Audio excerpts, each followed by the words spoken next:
നമസ്കാരം. പിണറായിസം അവസാനിച്ചു. ഇനി റിയാസിസം.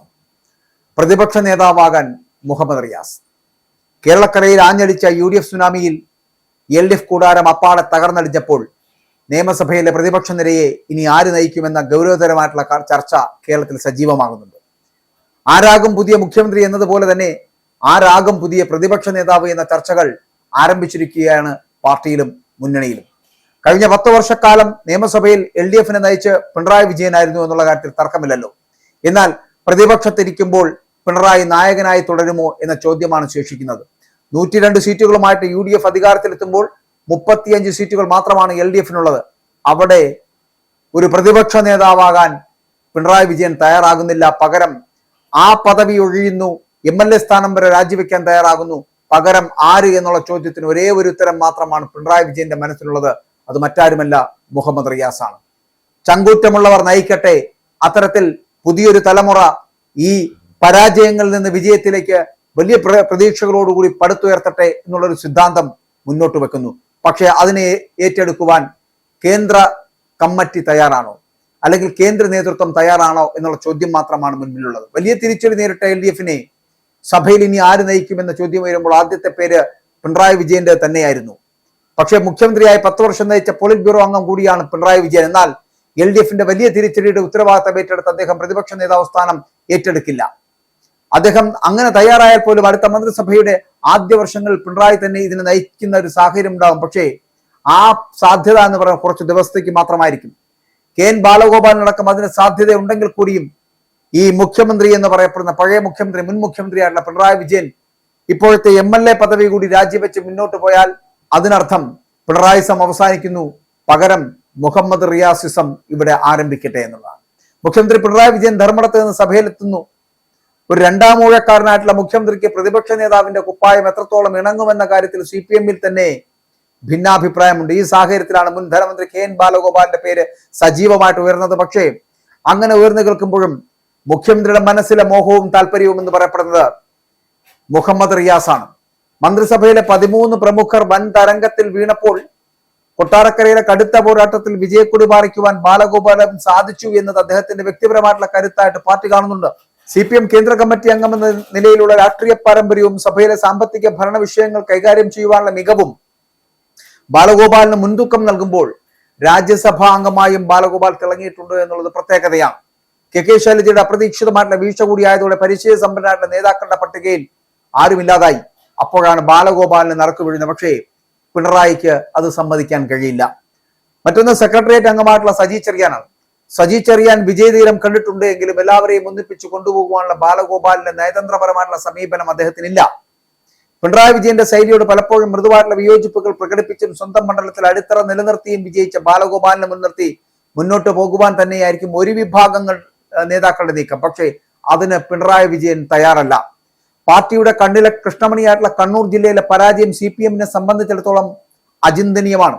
പ്രത്യേകിച്ച് പയ്യന്നൂരിലെയും തളിപ്പറമ്പിലും ഏറ്റുള്ള വളരെ വല്ലാത്ത പ്രഹരം അത് നേതൃത്വത്തെ ആകെ ഞെട്ടിച്ചിരിക്കുകയാണ്. പയ്യന്നൂരിൽ പാർട്ടി നടപടി നേരിട്ടുള്ള V കുഞ്ഞികൃഷ്ണൻ സ്വതന്ത്രനായി വന്ന് ചുവപ്പുകൂട്ട പിടിച്ചെടുത്തത് CPM-ന്റെ സംഘടനാ ചരിത്രത്തിന് തന്നെ കറുത്ത പാടായി മാറിക്കഴിഞ്ഞു. തളിപ്പറമ്പിലെ പതനവും ഭരണവിരുദ്ധ വികാരം എത്രത്തോളം ആഴത്തിലുള്ളതാണ് എന്ന് അടിവരയിടുന്നു. TK ഗോവിന്ദൻ എല്ലാ അർത്ഥത്തിലും വിസ്മയമാകുന്നു. ഈ തോൽവി കേവലം ഒരു തെരഞ്ഞെടുപ്പ് പരാജയമായി കാണാൻ CPM കേന്ദ്ര നേതൃത്വം തയ്യാറല്ല എന്നുള്ളത് അവരുടെ തിരിച്ചുവരവിന് ചിലപ്പോൾ കളമൊരുക്കിയേക്കാം. പാർട്ടിയുടെ താഴെത്തട്ടിൽ അണികൾക്കിടയിൽ രൂപപ്പെട്ട കടുത്ത അമർഷവും ഏകപക്ഷീയമായിട്ടുള്ള തീരുമാനങ്ങളോടുള്ള പ്രതിഷേധവുമാണ് ഈ ഫലത്തിന് പിന്നിലെ എന്ന വിലയിരുത്തൽ ശക്തവുമാണ്.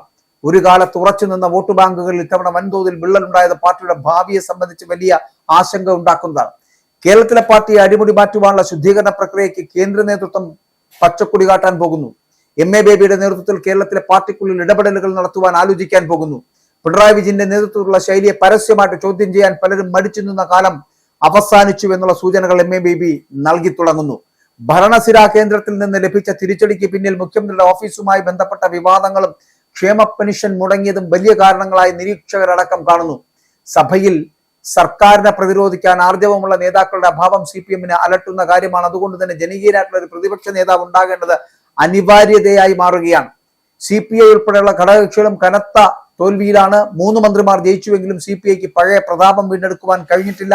ഇത്തരമൊരു സാഹചര്യത്തിൽ LDF-നെ മുഴുവനായി നയിക്കുവാൻ പറ്റിയ ഒരു നേതാവ് വേണം, സർവസമ്മതനായിട്ടുള്ള ഒരു നേതാവ് വേണം. പക്ഷെ അതൊരിക്കലും മുഹമ്മദ് റിയാസിൽ ഉണ്ടാകില്ല എന്നുള്ളത് പിണറായി വിജയൻ അടക്കം അറിയാം. പക്ഷേ പിണറായി വിജയൻ വഴിമാറുമ്പോൾ അതിനകത്തേക്ക് തിരിച്ചു വെക്കുവാൻ അല്ലെങ്കിൽ അതിനകത്തേക്ക് തിരികെ കയറ്റുവാൻ പറ്റുന്നത് മുഹമ്മദ് റിയാസിനെയാണ് എന്നുള്ള ഉത്തമ ബോധ്യം അത് പിണറായി വിജയൻ ഉള്ളത് കൊണ്ട് തന്നെ പ്രതിപക്ഷ നേതൃസ്ഥാനം യുവാക്കൾക്ക് ഇരിക്കട്ടെ എന്ന് പറഞ്ഞാലും അത്ഭുതപ്പെടാനില്ല. അഹങ്കാരത്തിനും ധാർഷ്ട്യത്തിനും ജനങ്ങൾ നൽകിയ മറുപടിയാണ് ഇത് എന്ന് പ്രതിപക്ഷം ആക്ഷേപിക്കുമ്പോൾ അണികളുടെ വിശ്വാസം തിരിച്ചു പിടിക്കുവാനുള്ള വലിയ ഉത്തരവാദിത്തം ഇനി വരാനിരിക്കുന്ന ഒരു പുതിയ നേതൃത്വത്തിനാണ് എന്ന് കൂടി പറയട്ടെ. പരാജയപ്പെട്ട മന്ത്രിമാരെയും MLA-മാരെയും മാറ്റി നിർത്തി പുതിയൊരു നിരയെ നിയമസഭയിൽ അണിനിരത്താനാണ് കേന്ദ്രം ആഗ്രഹിക്കുന്നത്. സഭാ നടപടികളിൽ തിളങ്ങാൻ കഴിയുന്ന സാമ്പത്തിക വിഷയങ്ങൾ ആധികാരികമായി സംസാരിക്കാൻ ശേഷിയുള്ള ഒരാളായി ആരെ മാറ്റും എന്നുള്ളതാണ് അവരുടെ മുമ്പിലെ വലിയ ചോദ്യം എന്ന് പറയപ്പെടുന്നത്. തിരുത്തലുകൾ ഭരണത്തിലില്ല, മറിച്ച് സംഘടനാ തലത്തിൽ വേണമെന്ന കടുത്ത നിലപാടിലേക്ക് ഒരു വിഭാഗം മുതിർന്ന നേതാക്കൾ ഇതിനകം തന്നെ MA ബേബിയുമായി സംസാരിച്ചു കഴിഞ്ഞു.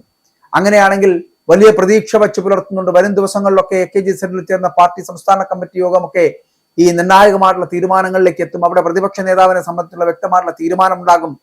പന്ത് ഇപ്പോൾ കേന്ദ്ര നേതൃത്വത്തിന്റെ കോർട്ടിലാണ്.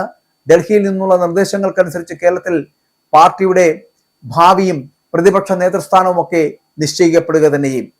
അറിയപ്പെടുന്നവരാണെങ്കിലും തോറ്റവരുടെ എണ്ണം വളരെ വലുതായതുകൊണ്ട് തന്നെ അധികാര കേന്ദ്രങ്ങൾ മാറാനാണ് സാധ്യത.